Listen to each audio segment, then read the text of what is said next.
Vous allez passer l'examen du code de la route. Vous allez être testé sur une série de 40 questions. Pour valider votre code de la route, il faut faire un résultat minimum de 35 sur 40. Pour chaque question, il peut y avoir une ou plusieurs bonnes réponses, mais il y a toujours au moins une réponse fausse. Pour répondre aux questions, n'oubliez pas que dans la majorité des cas, vous êtes le conducteur de la voiture de tourisme, d'où les photos ont été prises. Votre vitesse est toujours nettement supérieure à celle du ou des véhicules que vous voulez dépasser.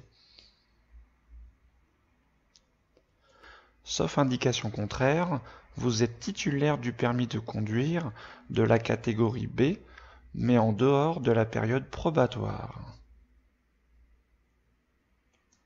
Sauf indication contraire, vous circulez proche de la vitesse maximale autorisée. Après la lecture des propositions, vous avez 20 secondes pour répondre. Donc, prenez votre temps. Vous êtes prêts? Nous commençons. Question 1. Un pneu sous-gonflé peut provoquer un éclatement, réponse A, une surconsommation de carburant, réponse B, une augmentation de l'adhérence, réponse C, une usure irrégulière, réponse D.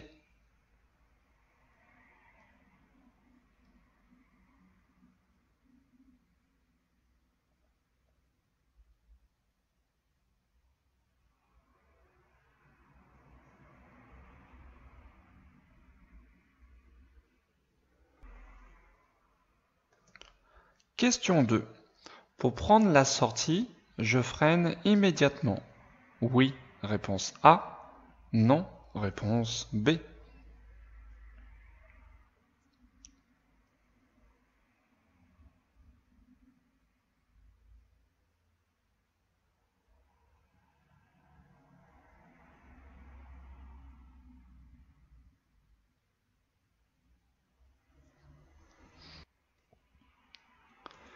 Question 3. Je commence à éliminer mon alcoolémie juste après l'absorption.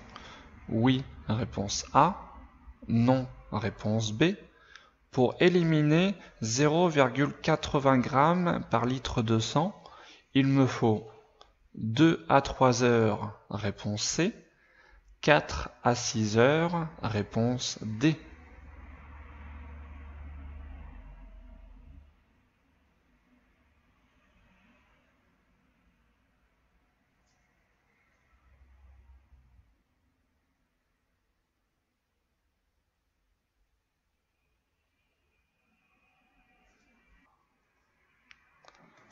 Question 4. Je dépasse dans la situation 1. Oui, réponse A. Non, réponse B. Dans la situation 2. Oui, réponse C. Non, réponse D.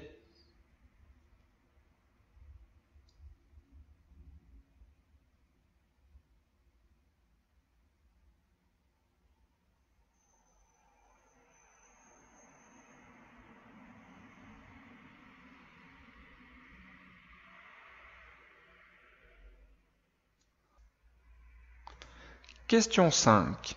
Je désactive le régulateur de vitesse. Oui, réponse A. Non, réponse B.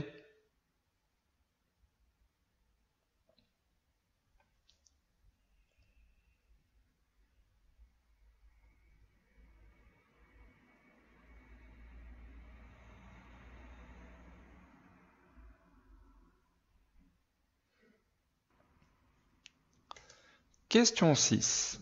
Je dois m'arrêter si je tourne à gauche immédiatement. Oui, réponse A. Non, réponse B. Si je continue tout droit. Oui, réponse C. Non, réponse D.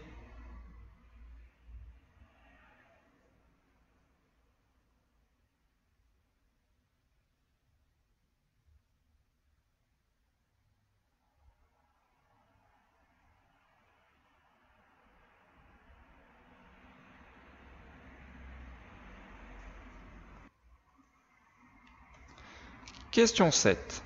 Ces véhicules roulent à 20 km/h. Je me rapproche d'eux pour les inciter à rouler plus vite. Oui, réponse A. Non, réponse B.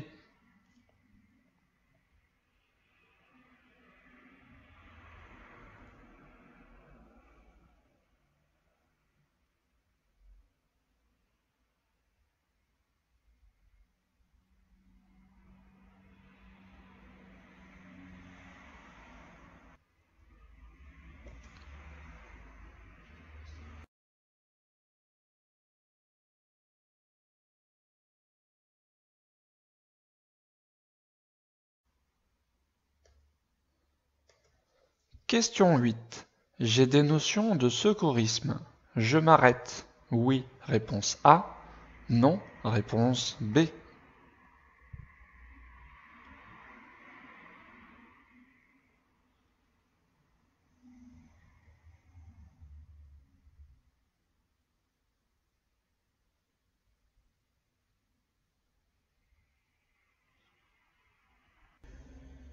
Question 9. Je circule sur une autoroute. Oui, réponse A. Non, réponse B. Sur un itinéraire important. Oui, réponse C. Non, réponse D.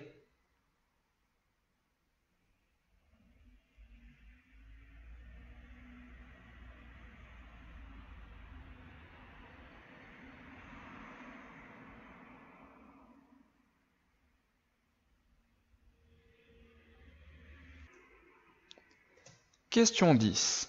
Je passe immédiatement en feu de route. Oui, réponse A. Non, réponse B.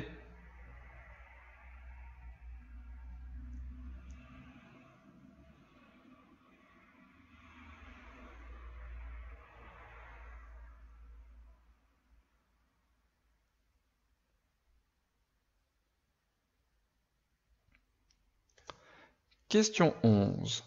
Un conducteur de plus de 3 ans de permis n'a pas le droit de conduire si son alcoolémie atteint dans l'air expiré 0,10 mg par litre d'air, réponse A. 0,20 mg par litre d'air, réponse B. 0,50 mg, réponse C. 0,80 mg, réponse D.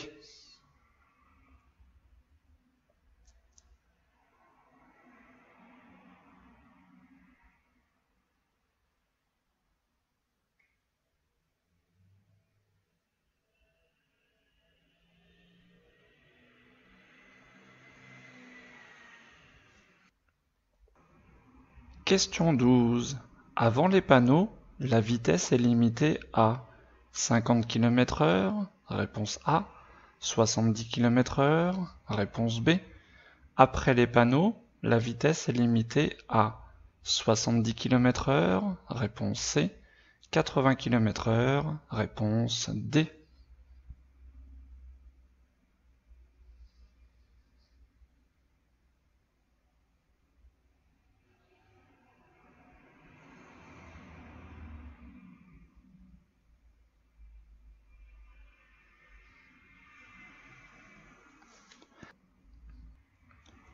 Question 13. Contrôler seulement le rétroviseur extérieur est suffisant pour démarrer. Oui, réponse A. Non, réponse B. Pour sortir du véhicule, oui, réponse C. Non, réponse D.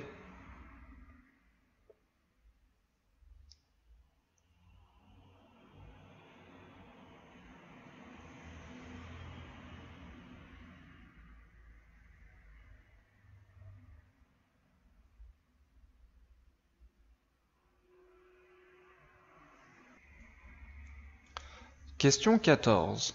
Les équipements qui peuvent aider à consommer moins sont le GPS, réponse A, l'ABS, réponse B, le stop and start, réponse C, l'ordinateur de bord, réponse D.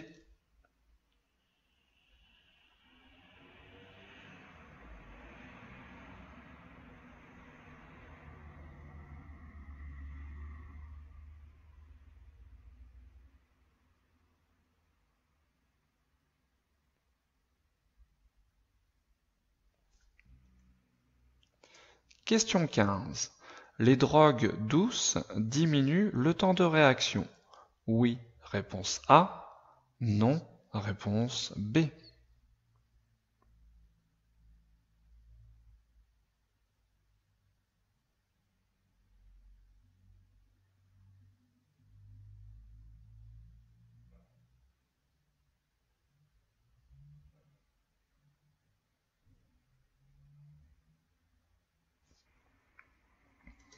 Question 16. Le triangle de présignalisation est obligatoire dans un véhicule. Oui, réponse A. Non, réponse B. Il doit être placé au moins à 10 mètres, réponse C. 30 mètres, réponse D.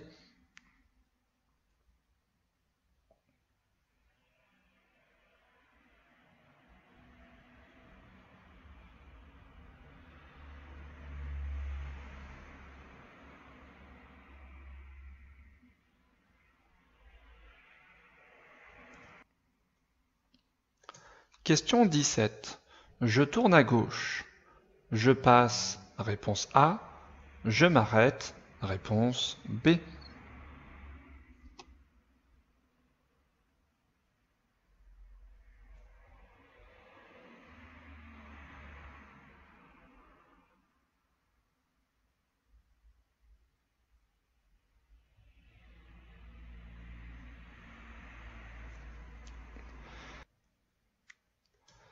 Question 18. En ville, les véhicules les moins visibles sont les voitures, réponse A, les vélos, réponse B, les poids lourds, réponse C, les motos, réponse D.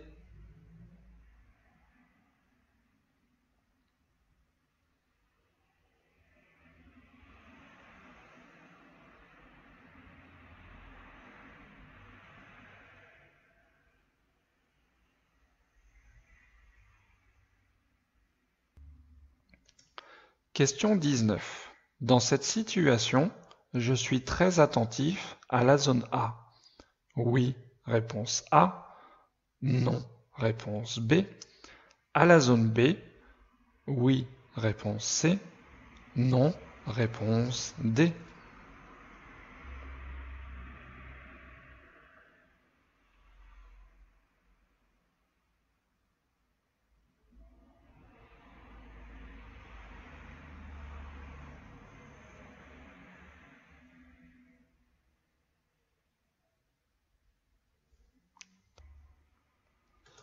Question 20.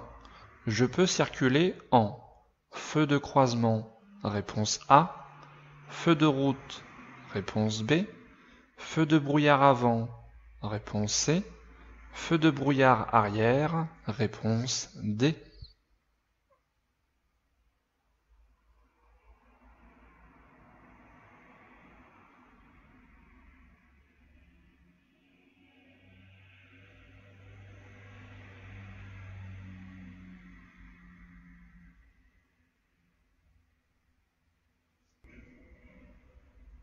Question 21. Si je n'attache pas des passagers de moins de 18 ans, je risque une amende. Oui, réponse A. Non, réponse B. Une perte de points sur mon permis. Oui, réponse C. Non, réponse D.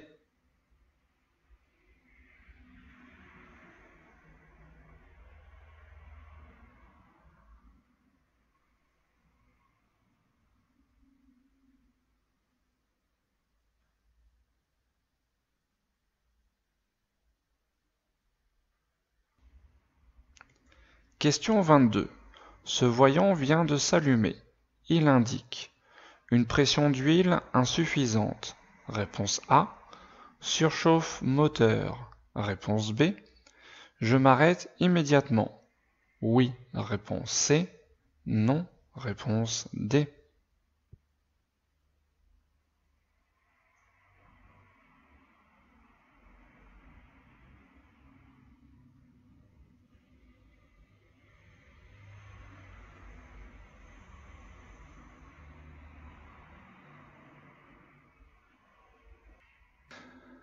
Question 23. Deux individus consomment une bière. Leur alcoolémie sera identique. Oui, réponse A. Non, réponse B.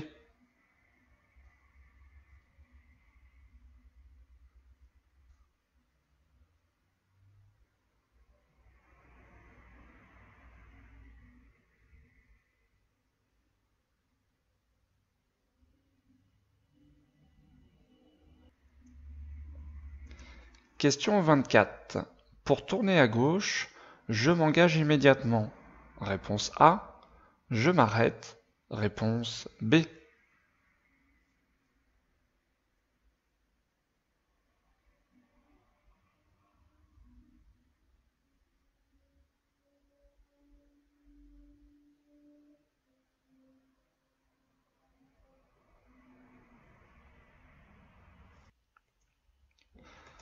Question 25. Le risque d'aquaplaning est plus élevé lorsque les pneus sont usés. Oui, réponse A. Non, réponse B. Lorsque la vitesse est faible. Oui, réponse C. Non, réponse D.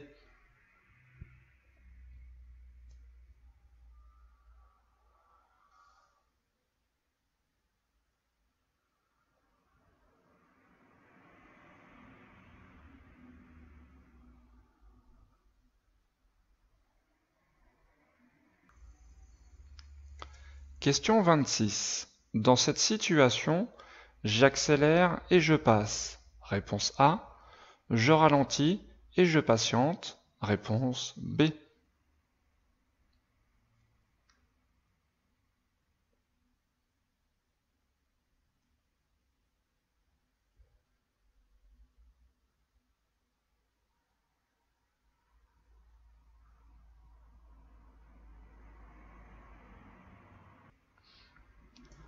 Question 27. Pour éviter l'éblouissement, je peux faire un appel lumineux.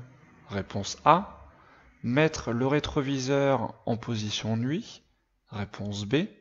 Ralentir pour qu'il me dépasse. Réponse C. Faire des appels avec les feux stop.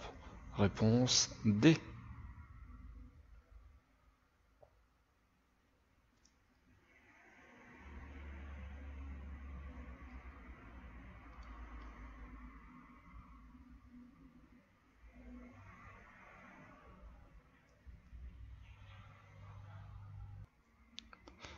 Question 28. Je peux réduire ma consommation de carburant si je diminue la pression des pneus. Oui, réponse A. Non, réponse B. Si je démonte les barres de toit. Oui, réponse C. Non, réponse D.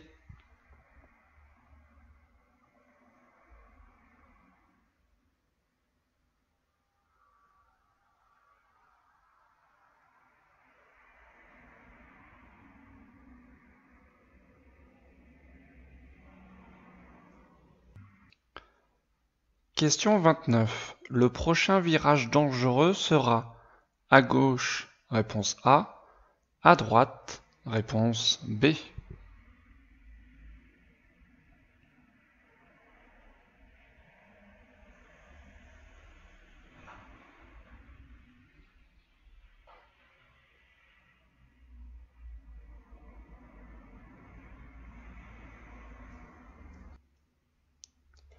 Question 30. Dans cette situation, je klaxonne, réponse A, je patiente, réponse B, je fais un appel lumineux, réponse C.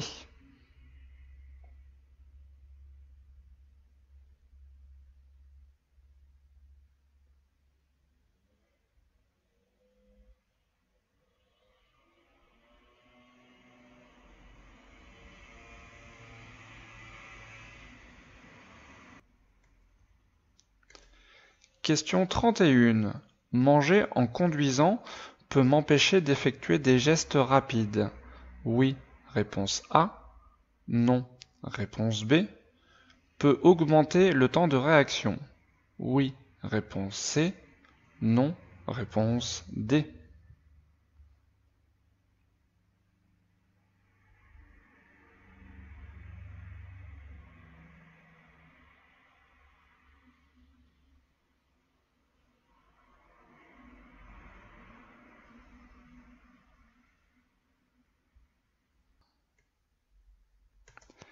Question 32. Je peux m'arrêter à droite. Oui, réponse A. Non, réponse B. À gauche. Oui, réponse C. Non, réponse D.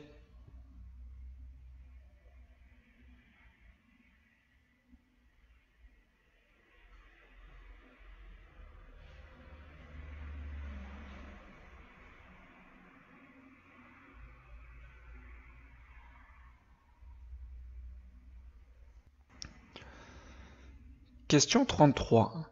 Je veux prendre cette sortie. Je suis bien placé? Oui, réponse A. Non, réponse B. Je peux me placer dans la voie de droite. Oui, réponse C. Non, réponse D.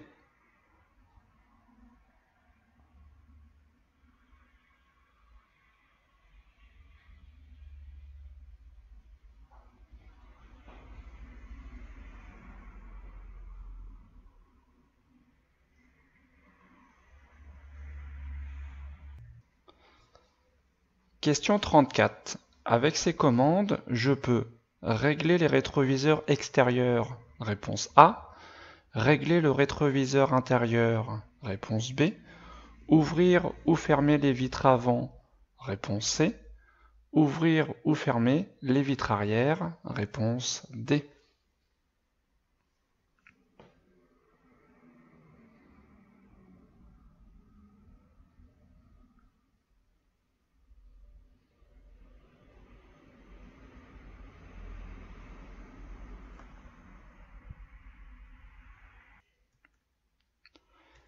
Question 35. À cette intersection, je cède le passage à droite. Réponse A. Je cède le passage à gauche. Réponse B.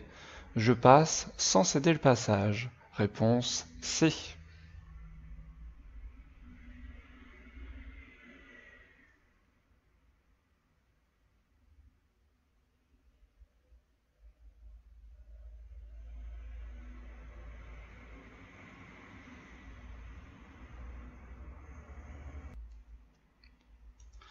Question 36. Cette conductrice doit se reculer. Oui, réponse A. Non, réponse B.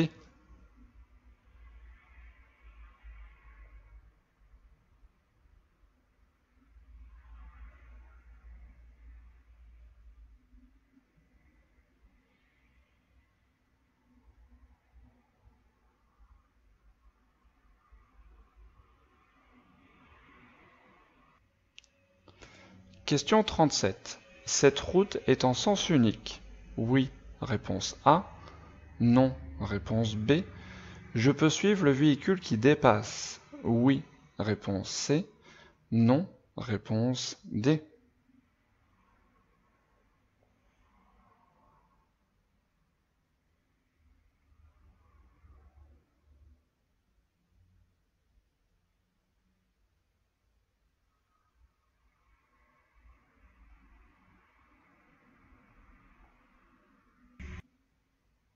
Question 38. Je suis bien placé. Réponse A. Je dois me rabattre dans la voie de droite. Réponse B.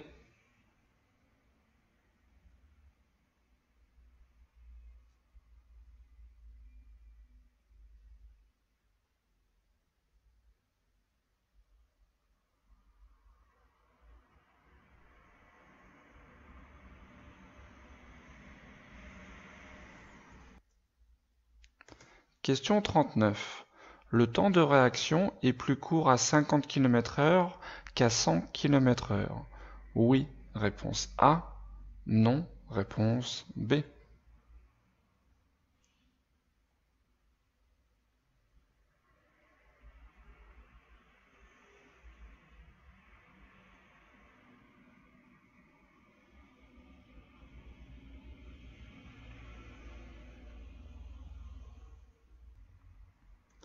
Question 40. Si j'attache correctement mon chargement, il n'est pas nécessaire de le vérifier pendant une pause. Oui, réponse A. Non, réponse B.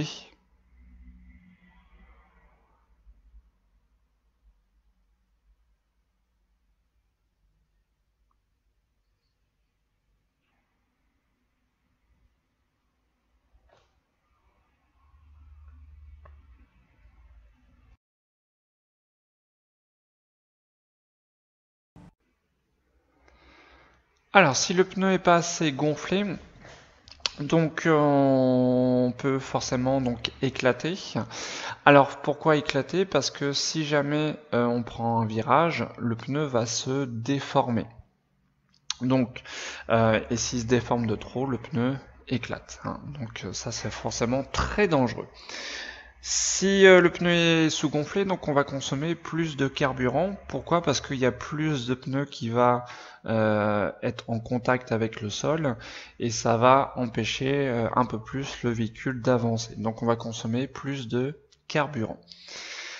Une augmentation de l'adhérence. Alors non, c'est le contraire. On va moins bien adhérer au sol si le pneu est sous-gonflé. Donc le pneu, puisqu'il va se déformer. Donc on n'augmente pas l'adhérence, c'est le contraire, on va la diminuer. Et par contre, l'usure va être irrégulière, bien sûr, parce que le pneu donc va s'user donc soit sur un côté, soit de l'autre, ou soit au milieu. Voilà, ce ne sera pas une usure régulière, bien linéaire, surtout le pneu. Donc bonne réponse A, B et D. Donc ici je désire sortir, donc on va prendre le début de la voie de décélération, hein, comme le véhicule qui est devant nous. Alors par contre, à quel moment va falloir commencer à freiner pour sortir? Alors la question, donc, la réponse à cette question va être surtout derrière, savoir si j'ai quelqu'un proche ou pas derrière moi. Donc là c'est le cas, j'ai quelqu'un qui se trouve derrière moi. Le problème, si je freine immédiatement, je vais gêner le véhicule qui est derrière moi. Hein, lui, peut-être, il sort pas, il n'a pas de clignotant, lui, il va continuer tout droit. Imaginez, vous voyez, si moi je continue tout droit, si ce véhicule se met à freiner, je vais être obligé aussi de freiner à mon tour, il va me gêner. Donc si moi je continue tout droit, ce véhicule doit freiner uniquement quand il sera entièrement dans la voie, pour pas me gêner. Donc ce qui est mon cas, j'ai du monde derrière, donc je ne dois pas freiner immédiatement. Je dois continuer à la même allure, et une fois que je suis entièrement dans la voie, là je vais freiner pour pas gêner la progression du véhicule derrière moi. Donc je freine immédiatement? Non. Bonne réponse B. Alors, ce qu'il faut savoir, c'est à partir du moment que je vais absorber l'alcool, donc je ne l'élimine pas dès que je l'absorbe. Hein. Donc après tout dépend si on prend un repas ou pas, mais par exemple si je bois en prenant un repas, ce qu'il faut savoir que l'élimination va se faire 1 heure après l'absorption du dernier verre. Hein. Donc voilà, donc je l'élimine pas tout de suite. Alors pour éliminer l'alcool ensuite, ce qu'il faut savoir, donc par heure, ça élimine entre 0,10 et 0,15 grammes par heure, à peu près. Hein. Donc ça c'est suivant les individus. Donc forcément, si j'ai 0,80, je vais mettre plutôt 4 à 6 heures pour éliminer 0,80. Donc bonne réponse B et D. Donc dans la situation numéro 1, est-ce que je dépasse? Donc il y a un cycliste, hein, pour dépasser un cycliste, ici apparemment on est en ville, on a des trottoirs, donc il faut laisser au minimum 1 mètre.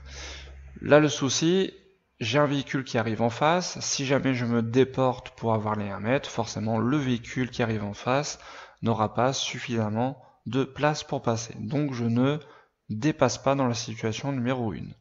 Par contre dans la 2, il n'y a personne qui arrive en face, là je peux dépasser, la route est assez large pour laisser les 1 mètre minimum de sécurité. Donc dans la situation numéro 2, je dépasse. Donc bonne réponse B et C. Alors le régulateur de vitesse, qu'est-ce que c'est?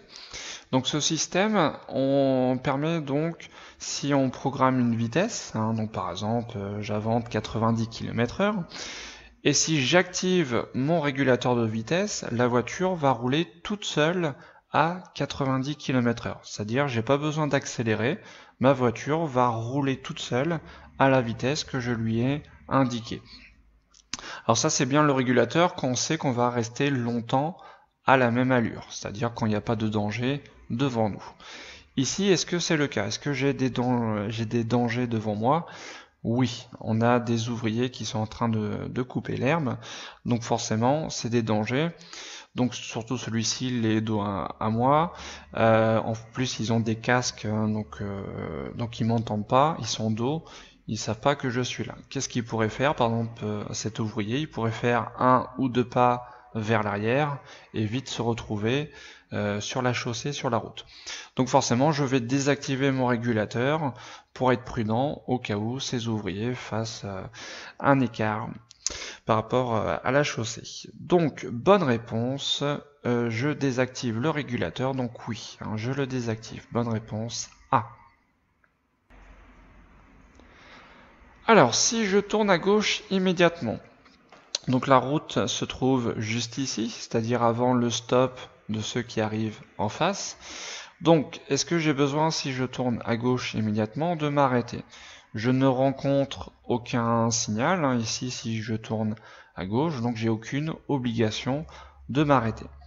Par contre, si je continue tout droit, qu'est-ce qui va se passer? Je vais avancer et je vais me retrouver face à la ligne du stop pour céder le passage en face et à droite.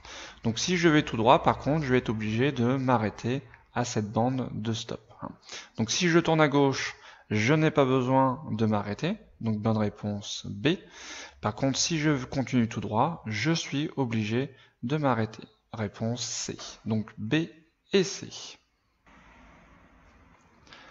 Alors, quand on se retrouve derrière un véhicule qui, à notre goût, avance pas assez rapidement, est-ce qu'il faut s'avancer vers eux? Donc non, hein, il ne faut pas se rapprocher d'eux, hein, pour plusieurs raisons. Première raison évidente, distance de sécurité. Si jamais je me rapproche trop des véhicules, si jamais ils freinent, si j'ai pas une bonne distance de sécurité, je vais leur rentrer dedans. Donc déjà, première chose, distance de sécurité. Autre chose, il ne faut pas, entre guillemets, mettre la pression sur les autres conducteurs pour qu'ils roulent plus vite. Si le conducteur roule à l'allure qu'il roule, c'est que lui, il estime qu'il roule à l'allure convenable pour lui, hein, parce que chaque conducteur va adapter son allure qu'il souhaite. Hein. Donc il y a des conducteurs qui vont rouler plus vite ou moins vite que d'autres. Donc la bonne attitude qu'il faut faire, c'est il faut patienter jusqu'à que j'arrive à un endroit où je vais pouvoir dépasser et enfin éventuellement rouler à l'allure que je souhaite. Alors surtout dans les conditions qu'on a sur la photo, forcément on a de la neige, sûrement du verglas aussi, donc il ne faut pas rouler très rapidement. Donc 20 km/h ça reste assez lent, mais c'est peut-être l'allure idéale dans ces conditions. C'est pas parce que c'est marqué 70 km/h qu'il faut forcément rouler à 70 km/h. Mais voilà, mais même si on pourrait rouler plus vite, on ne met pas la pression aux autres et il faut garder toujours de bonnes distances de sécurité. Il faut être patient jusqu'à qu'on arrive à un moment où on va pouvoir dépasser. Donc je me rapproche, non. Bonne réponse B. Donc ici, il y a eu un accident, un accrochage. Alors, donc il faut s'arrêter éventuellement quand on a des notions de secourisme, quand il y a personne éventuellement d'arrêter.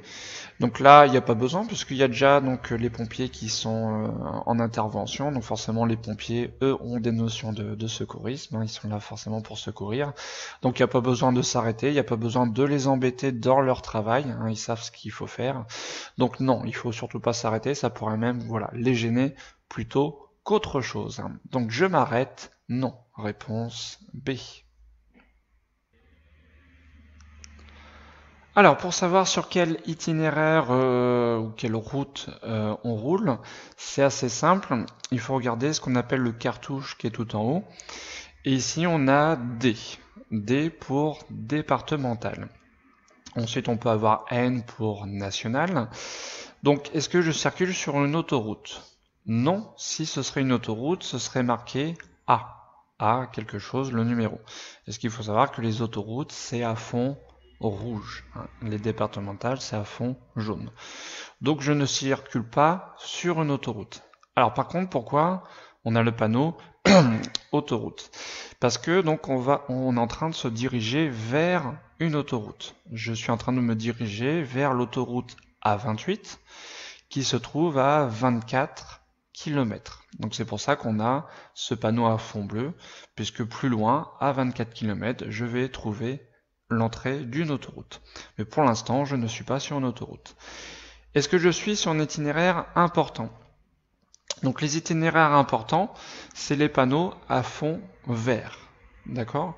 Donc ça c'est une route, hein, comme les panneaux à fond blanc, on circule sur une route, mais les panneaux à fond blanc, c'est des itinéraires, on va dire, normaux.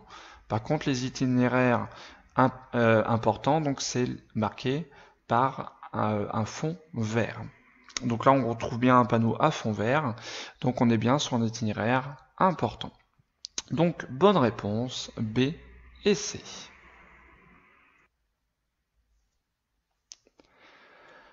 Alors, quand est-ce qu'il faut rouler en feu de route? Donc, il y a deux conditions. Il faut qu'il n'y ait pas d'éclairage public. Donc là, ce qui est le cas, il n'y a pas d'éclairage. Et qu'il n'y a personne en face de nous. C'est-à-dire, soit si on suit un véhicule, soit on croise un véhicule. Là, le problème, je suis en train de suivre un véhicule, même si je ne suis pas dans la même file. Le problème, si je passe tout de suite en feu de route, je vais l'éblouir. Comment je vais l'éblouir? À cause de ses rétroviseurs. Dans ses rétros, il me voit. D'accord? Je ne suis pas encore dans son angle mort. Donc il me voit grâce à ses rétroviseurs. Si je passe tout de suite en feu de route, hein, je vous rappelle, c'est les pleins phares, les feux les plus puissants, je vais l'éblouir. Donc avant de passer en feu de route, il faut attendre d'être à côté de lui, et même de l'avoir un petit peu dépassé pour être sûr de ne pas l'éblouir.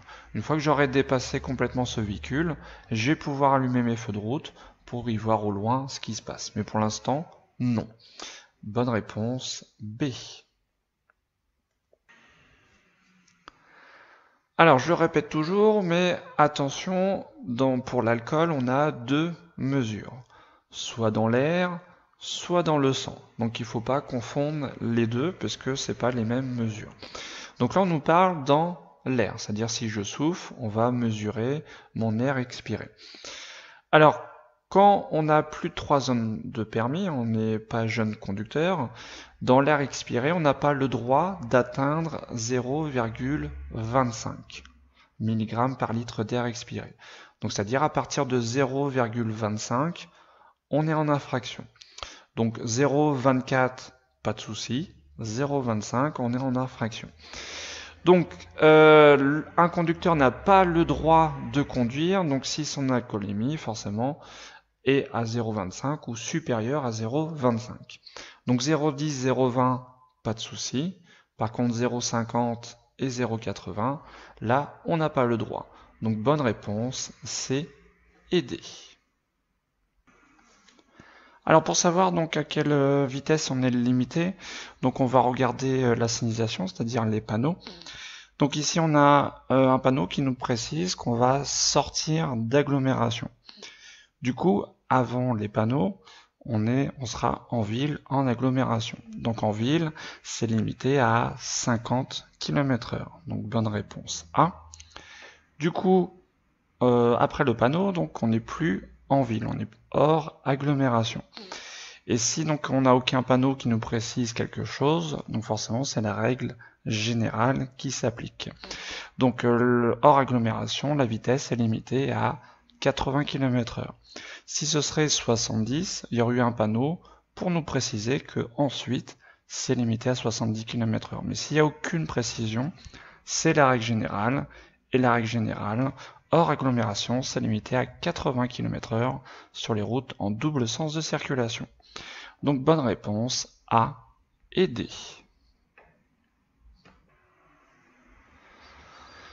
Alors pour les deux cas, ce soit démarrer ou sortir du véhicule, donc la question qu'il faut se poser, est-ce que forcément il y a quelqu'un qui arrive derrière moi? D'accord?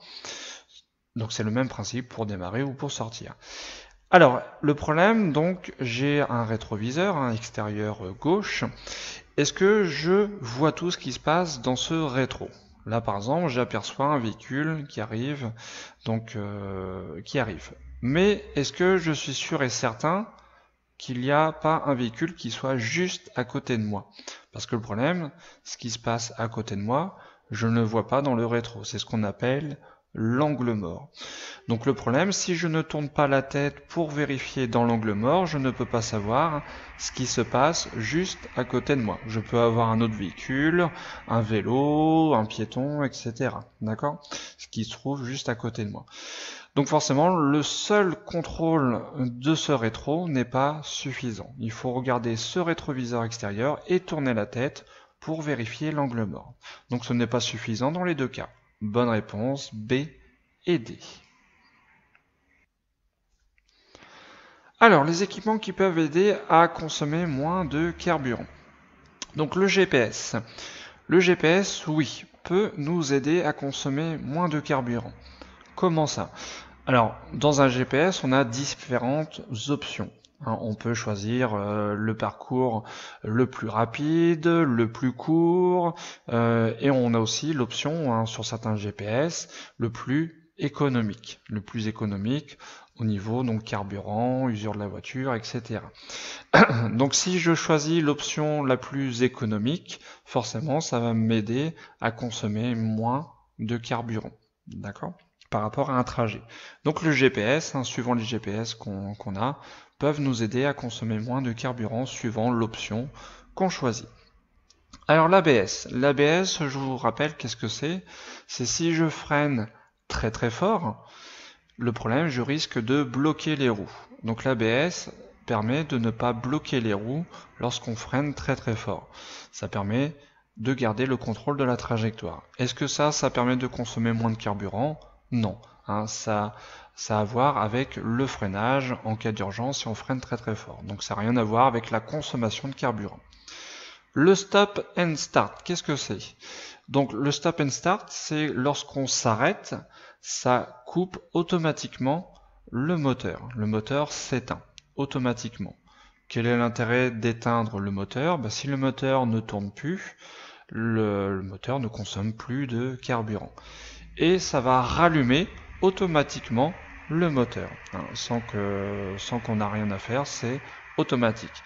Donc oui, ça permet de consommer forcément moins de carburant, parce qu'au lieu d'attendre dans les bouchons par exemple, le moteur tourne, on consomme du carburant. Le fait d'éteindre le moteur, ça permet d'économiser du carburant.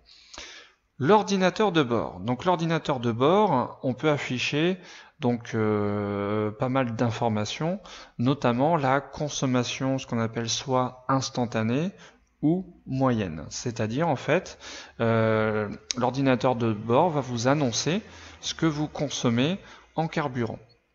Donc ça permet de consommer moins dans le fait que je vais faire des tests, tiens, si je passe telle vitesse à tel moment, est-ce que je vais consommer moins?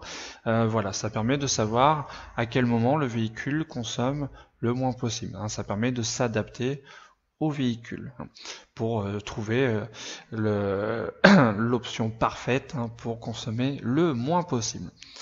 Donc on a bien le GPS, le stop and start et l'ordinateur de bord qui permettent de consommer moins. Donc bonne réponse A, C et D. Alors attention à ces questions, donc c'est des questions très simples, mais attention de bien lire la question.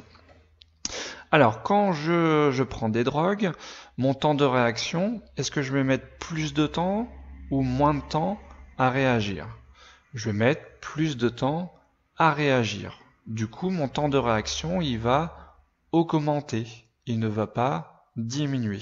C'est-à-dire, si je réponds oui, mon temps de réaction diminue, c'est-à-dire je vais mettre moins de temps à réagir. Ce qui est le contraire, je vais mettre plus de temps à réagir. Donc le temps de réaction, il augmente. Il ne diminue pas. Donc attention, voilà, de bien lire la question. Voilà. Donc bonne réponse B, puisqu'il augmente. Alors, le triangle de présignalisation est bien sûr obligatoire dans les véhicules, surtout en cas de panne, éventuellement d'accident, donc c'est obligatoire comme le gilet. Donc oui, je dois l'avoir dans mon véhicule. Alors sinon, si justement je suis en panne avec mon véhicule, par exemple, je dois le placer au moins à 30 mètres du véhicule, c'est-à-dire quand même assez loin pour que les usagers qui arrivent derrière aient le temps de voir ce triangle et le temps aussi surtout de ralentir.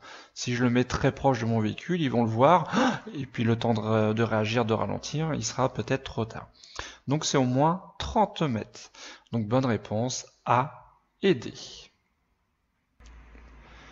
Alors ici, je tourne à gauche. Alors est-ce que je cède le passage ou pas à ce véhicule?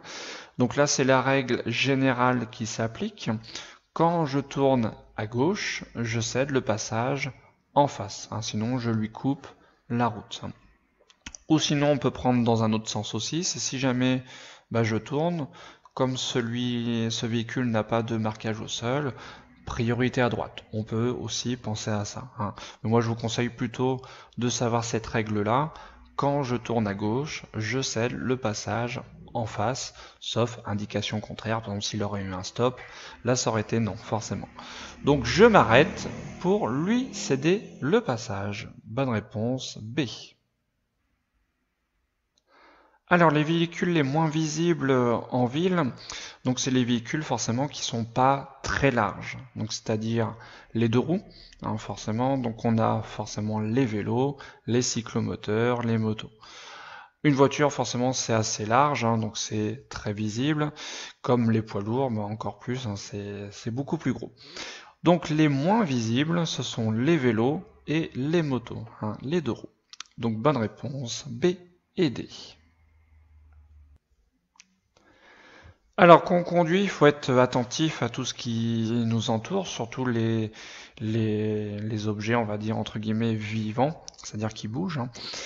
Donc forcément, il faut être attentif aux véhicules qui arrivent en sens inverse. Pourquoi? Parce qu'on n'est pas à l'abri qu'ils fassent tout d'un coup un écart de trajectoire. Donc si jamais forcément ils arrivent dans notre voie, ça peut être très embêtant. Donc je vais surveiller ce véhicule, comme le véhicule qui va arriver derrière.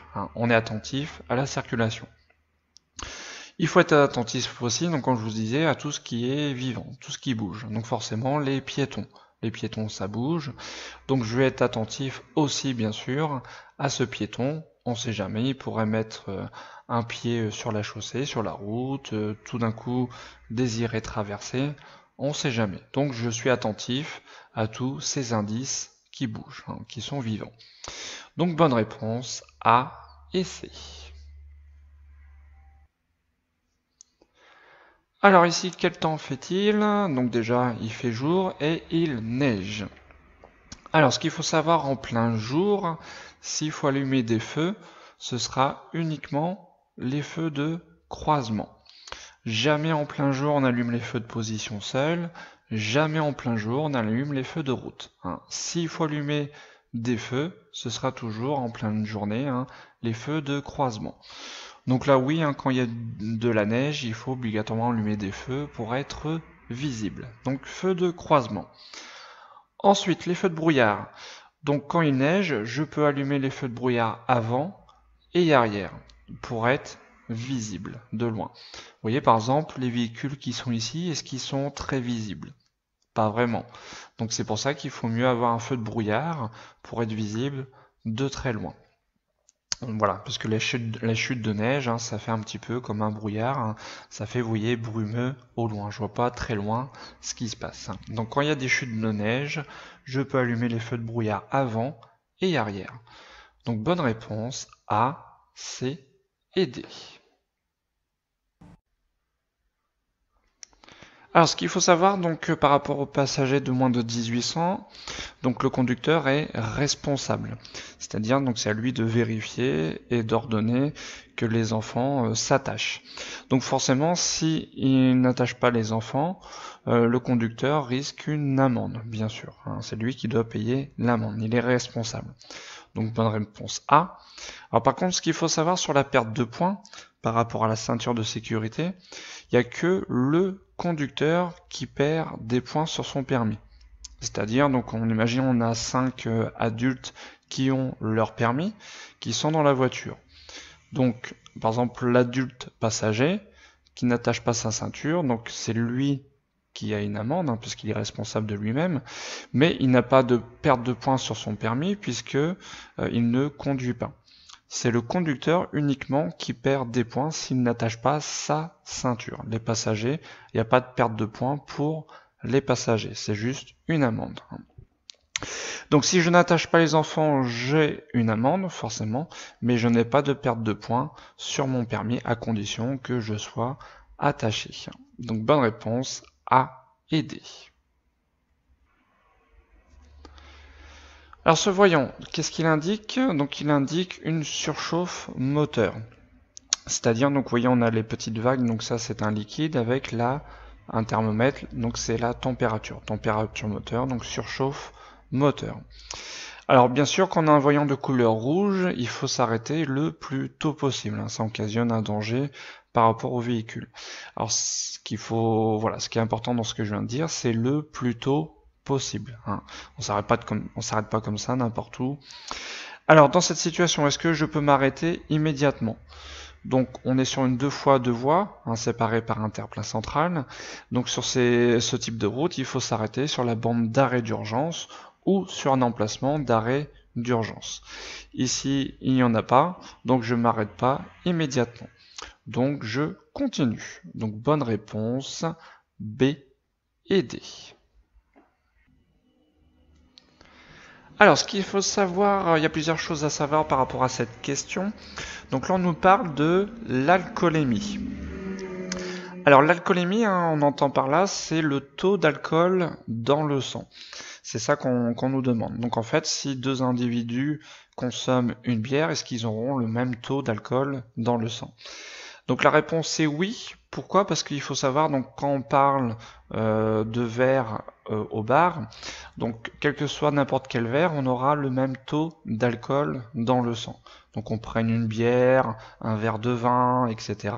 On aura le même taux d'alcool, c'est-à-dire donc 0,20 dans le sang. Donc voilà. Par contre, les effets de l'alcool, ça seront différents suivant l'individu. Donc ça va être différent. Mais par rapport au taux d'alcool, par rapport à l'alcoolémie, ce sera exactement pareil. Chacun boit une bière, on fait une prise de sang et chaque individu aura le même taux d'alcool dans le sang. Donc oui, ce sera identique. Bonne réponse A. Donc ici, je souhaite tourner sur ma gauche. Donc pour tourner à gauche à cette intersection, donc je dois céder le passage en face, pas à gauche ni à droite, puisqu'ils ont un marquage au sol. Donc pas de souci. Et ce qu'il faut aussi, surtout avant de tourner à gauche, il faut vérifier derrière nous qu'il n'y a personne qui nous dépasse. Et là c'est le cas, on a un motard avec son clignotant qui a indiqué son intention de nous dépasser. Donc le problème, si je m'engage immédiatement, si le motard au même moment il me dépasse, forcément il y a accident. Donc comme il y a un motard qui me dépasse derrière, je vais ralentir et m'arrêter pour le laisser me dépasser. Une fois qu'il m'aura dépassé, je vais pouvoir m'engager en toute sécurité. Donc par rapport à ce motard. Donc dans cette situation, je m'arrête. Si par contre bien sûr on aurait eu personne derrière nous qui nous dépasse, on aurait pu s'engager tout de suite forcément. Mais là dans cette situation, il fallait bien regarder dans les rétros par rapport au motard. Donc je m'arrête. Réponse B. Alors l'aquaplaning, qu'est-ce que c'est? Donc c'est quand le pneu n'arrive pas à évacuer toute l'eau qui se trouve devant le pneu. Sinon, l'eau s'échappe, se faufile à l'intérieur du pneu, dans ce qu'on appelle dans les rainures, les creux que possède le pneu. Mais si jamais il y a trop d'eau, toute l'eau peut pas se faufiler dans le pneu. Du coup, l'eau va passer en dessous du pneu, c'est-à-dire entre le pneu et la route. Donc le pneu ne touche plus le sol. Et là, on parle d'aquaplaning, et du coup, on glisse sur l'eau. Donc le risque d'aquaplaning est plus élevé quand les pneus sont usés. Donc oui, pourquoi? Parce que les creux du pneu ne sont pas assez profonds pour évacuer toute l'eau. Donc forcément, le risque d'aquaplaning est beaucoup plus élevé quand le pneu possède au niveau des creux, donc moins en hauteur. Donc oui, si par exemple on a des pneus qui sont tout lisses, on ne pourra pas évacuer l'eau. Donc le risque d'aquaplaning est beaucoup plus élevé. Lorsque la vitesse est faible, alors ce qu'il faut savoir, c'est plus on va rouler vite, plus il y aura d'eau à évacuer. En une seconde, le pneu aura besoin d'évacuer beaucoup plus d'eau si je roule vite que si je roule doucement. Donc le risque d'aquaplaning est beaucoup plus élevé à haute vitesse qu'à faible vitesse. Si je roule tout doucement, même si j'ai beaucoup d'eau, le pneu aura le temps de tout évacuer. Donc lorsque la vitesse est faible, donc non, c'est le contraire, c'est quand la vitesse est élevée que le risque d'aquaplanage est plus élevé. Donc bonne réponse A et D. Alors ici nous sommes sur une voie d'insertion ou d'accélération. Donc elle est faite pour prendre de l'allure pour pouvoir mieux se faufiler dans la circulation. Alors forcément, avant de s'insérer, il faut vérifier qu'on peut le faire en toute sécurité, c'est-à-dire qu'il n'y a on gêne aucun véhicule qui arrive derrière nous ou à côté de nous. Ça, on va le savoir grâce au rétroviseur. Et là, on s'aperçoit qu'on a un véhicule qui est en train de passer à côté de nous. Donc, est-ce que je vais m'engager tout de suite ? Non, si je m'engage tout de suite, la distance de sécurité ne va pas être suffisante. En plus, généralement, le véhicule qui arrive à côté de nous, généralement, roule plus vite que nous. Donc là, ce serait beaucoup trop dangereux de s'insérer tout de suite. Donc là, pour l'instant, il faut mieux lever un peu le pied, ralentir pour faciliter ce véhicule qui nous dépasse, et ensuite s'insérer derrière ce véhicule. Donc pour l'instant, je ralentis et je patiente le temps que le véhicule gris qui est derrière me dépasse. Donc bonne réponse B. Alors ici, donc, je suis en train de circuler de nuit et le véhicule qui est derrière moi est en feu de route. Et le problème, s'il est en feu de route, voilà ce qui se passe dans le rétro, on est ébloui. Alors que faire dans cette situation ? Donc effectuer un appel lumineux. Alors je vous rappelle, l'appel lumineux, c'est un appel de phare avec les feux à l'avant. Est-ce que ça va être utile par rapport au véhicule qui est derrière nous ? Donc non, je vais faire un appel lumineux. L'appel lumineux, ce sera vers l'avant. Il n'y a pas trop d'intérêt. Mettre le rétroviseur en position nuit. Donc ça, oui. Donc tous les rétroviseurs intérieurs ont une petite languette en dessous du rétro. Il faut la tirer et ça va assombrir le rétro. Donc c'est-à-dire on va toujours voir ce qui se passe derrière nous, sauf que ça va être beaucoup plus sombre. Et du coup, on sera moins ébloui. Est-ce que je peux ralentir pour qu'il me dépasse ? C'est une solution aussi. Si je ralentis, il va sûrement me dépasser, et du coup, s'il me dépasse, je ne serai plus ébloui. Faire des appels avec les feux stop. Alors ça, qu'est-ce que c'est ? Donc il faut savoir que les feux stop, ça s'allume quand on freine. Donc si jamais j'appuie légèrement sur ma pédale de frein, les feux stop vont s'allumer, mais mon véhicule ne va pas tout de suite freiner. On a un petit jeu au niveau de la pédale de frein. Donc si je tapote des brefs coups sur la pédale de frein, ça va faire clignoter les feux stop à l'arrière. Et peut-être que là, le conducteur va comprendre pourquoi, qu'est-ce qui se passe. Donc là, forcément, il va se demander pourquoi on freine comme ça. Donc peut-être qu'il va réagir et comprendre ou pas. Mais on peut faire ces trois choses-là. Donc mettre le rétroviseur en position nuit, ralentir pour qu'il me dépasse, ou essayer de le prévenir avec des appels avec les feux stop. Donc bonne réponse B, C et D. Alors, est-ce que je peux réduire, c'est-à-dire moins consommer de carburant si je diminue la pression des pneus ? Donc il faut savoir qu'il ne faut jamais diminuer la pression des pneus. C'est beaucoup trop dangereux.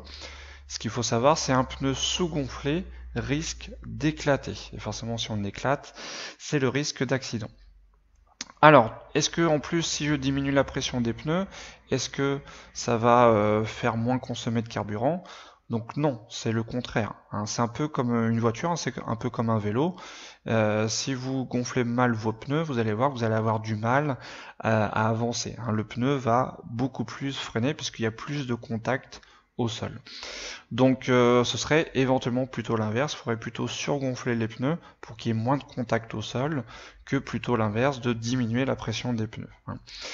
Donc voilà, ce qu'il faut savoir par rapport aux pneus, par rapport à la consommation, c'est qu'il faut vérifier régulièrement la pression pour qu'elle soit toujours optimale. C'est ça qui va vous faire moins consommer. Il ne faut pas surgonfler ni sous-gonfler. On respecte la pression préconisée. Donc la réponse est non, et faites attention entre diminue et augmente, attention de bien lire les questions. Alors si je démonte les barres de toit, ça par contre oui, ça va diminuer la consommation de carburant. Ce qu'il faut savoir, donc quand on roule, on avance avec un véhicule, ce qui va surtout à haute vitesse nous faire freiner notre progression, c'est l'air. C'est l'air qu'on a autour de nous. Et quand on avance, l'air par rapport à un véhicule va surtout passer au-dessus du véhicule. Et tout ce qui va freiner l'air va freiner forcément le véhicule. Alors forcément des barres de toit, ça va pas être un frein énorme, mais il faut mieux les démonter pour essayer d'optimiser donc la consommation de carburant. Hein, c'est un petit peu, je pense que tout le monde l'a fait, on ouvre la vitre, on met la main donc en dehors et vous sentez que l'air vous freine votre progression. Donc bonne réponse, B et C. Alors ce panneau nous annonce, donc c'est un panneau triangulaire, un panneau de danger, donc ça annonce un virage dangereux, et on part du bas hein, pour savoir, donc un virage dangereux sur la droite. Donc ce virage sera situé à 150 mètres hein, du panneau, puisqu'on est hors agglomération, donc il sera un petit peu plus loin. Donc le virage qu'on aperçoit ici, il est à gauche, mais il n'est pas dangereux. En tout cas, il n'est pas annoncé par une signalisation comme quoi qu'il est dangereux. Donc le prochain virage dangereux, il est annoncé par ce panneau, et ce panneau annonce bien un virage sur la droite. Donc bonne réponse, B. Donc là nous sommes dans un centre-ville, on a des piétons qui sont en train de traverser, avec une personne âgée, donc forcément les personnes âgées, donc ça traverse assez lentement. Donc dans cette situation, qu'est-ce qu'il faut faire? Est-ce que je klaxonne? Non.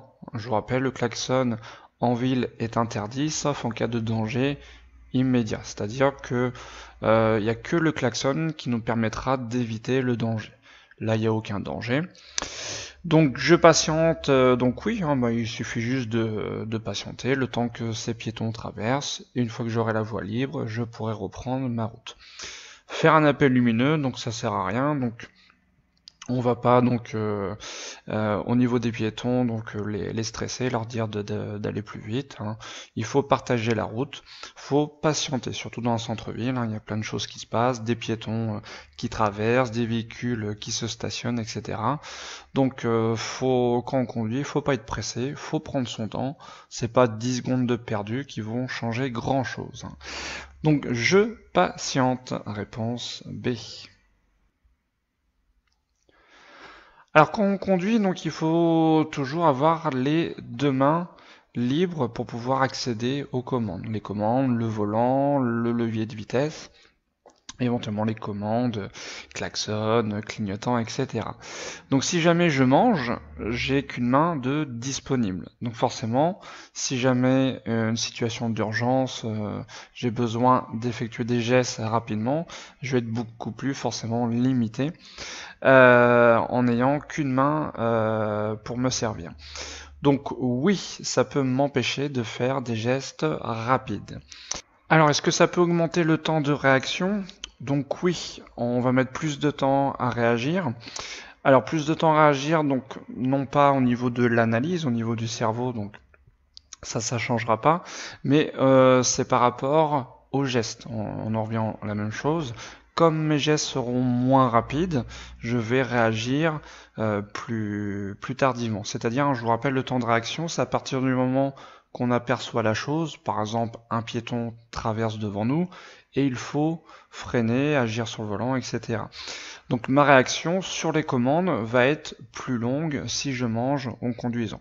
Hein, comme je viens d'expliquer par rapport aux gestes qui seront moins rapides. Donc comme mes gestes seront forcément moins rapides, je vais réagir, je vais actionner les commandes beaucoup plus tardivement. Donc, bonne réponse A et C. Alors à droite, est-ce que je peux m'arrêter? Alors vu le marquage au sol, oui, c'est des gros traits assez épais. Et la voie est toute petite, donc les gros traits épais, hein, à chaque fois, ça vous indique une voie réservée à une catégorie d'usagers.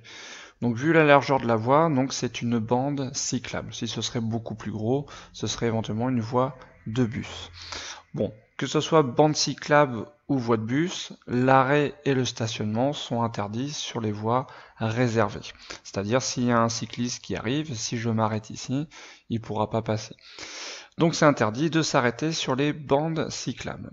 Sinon à gauche, éventuellement peut-être qu'il y aurait l'espace, mais là j'ai une ligne blanche continue qui m'empêche forcément de traverser cette ligne pour éventuellement m'arrêter sur la gauche. Je ne peux pas traverser cette ligne blanche.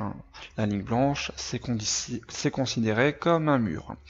Donc je ne peux ni m'arrêter à droite ni à gauche. Donc bonne réponse, B et D.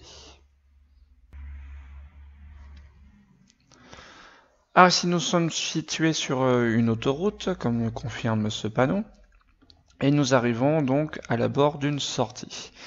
Alors, est-ce que je suis bien placé pour prendre cette sortie? Alors, ce qu'il faut savoir, c'est pour prendre une sortie, il faut toujours se trouver le plus à droite possible.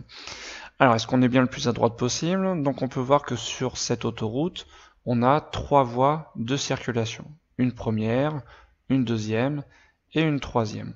Je suis situé sur la deuxième voie, je ne suis pas le plus à droite possible, donc on est mal positionné. Il aurait fallu être derrière le véhicule noir. Donc je suis mal positionné. Après, est-ce que je peux quand même prendre cette voie pour être bien positionné? Derrière moi, donc il n'y a personne sur cette voie de droite, tout va bien. Mais le problème, c'est qu'on a cette ligne avec les traits qui sont très rapprochés.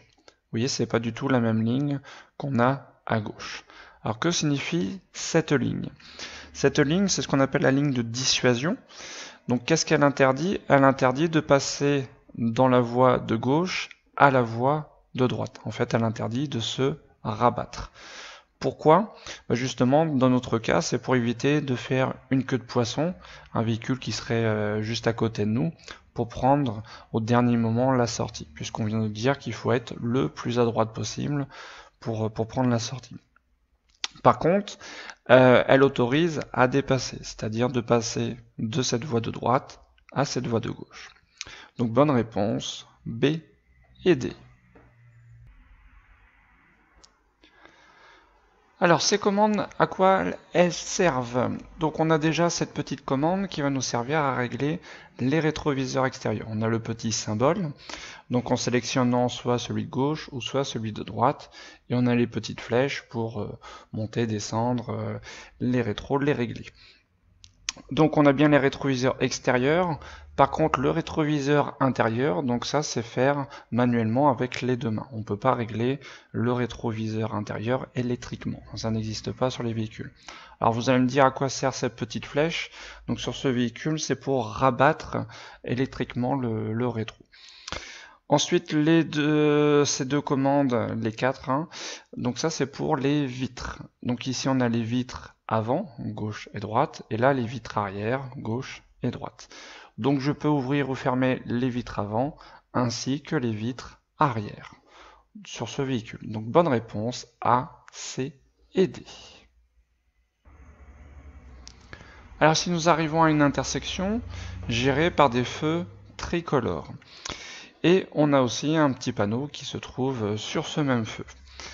Alors, quand c'est un feu tricolore, forcément, on va tenir compte du feu tricolore. Alors vous allez me dire à quoi sert du coup ce panneau. Donc ce panneau, il sert quand le feu ne fonctionne pas, c'est-à-dire il est complètement éteint, ou alors il est à l'orange clignotant au milieu. Là, on va tenir compte éventuellement du panneau. Mais comme là le feu fonctionne, on va tenir compte uniquement du feu.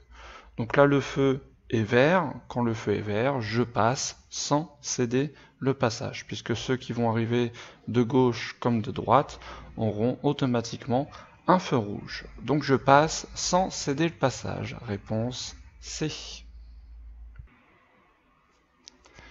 Alors pour savoir si cette conductrice est bien installée, donc faut regarder par rapport éventuellement ses jambes, ses bras. Là, on peut voir que ses bras forment presque un angle droit. Donc cette conductrice est beaucoup trop proche du volant.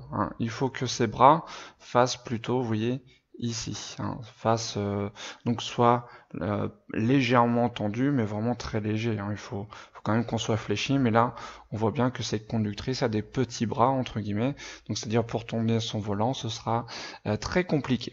Donc bien sûr, elle doit se reculer pour que son bras fasse plus un angle comme ceci, hein, légèrement fléchi. Donc oui, elle doit se reculer. Réponse A. Alors pour savoir si cette route est en sens unique ou pas, il faut regarder la ligne qu'on a tout à gauche. Si c'est une route en sens unique, on aura une ligne continue sur notre gauche. Si la route n'est pas en sens unique, ce sera comme ici, des pointillés. Comme là on a des pointillés, cette route est en double sens de circulation. Alors est-ce que je peux suivre le véhicule qui dépasse? Comme on est en double sens de circulation, c'est interdit de suivre un véhicule qui dépasse.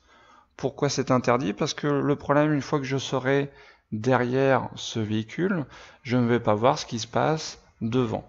Donc peut-être que ce véhicule a le temps de dépasser, mais peut-être pas moi. Donc je n'ai pas le droit de suivre ce véhicule. Donc cette rue est en sens unique? Non. Et je peux suivre le véhicule? Non plus. Donc bonne réponse, B et D. Donc ici nous sommes dans une rue où il y a 3 voies de circulation, 1, 2 et 3. Donc le code de la route dit qu'il faut toujours rouler le plus à droite possible.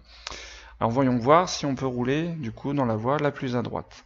Alors ici on peut voir qu'on a des traits très épais. Vous voyez par rapport à ceux-ci, ils sont beaucoup plus épais. Alors que signifie ces traits épais? Ça signifie une voie réservée.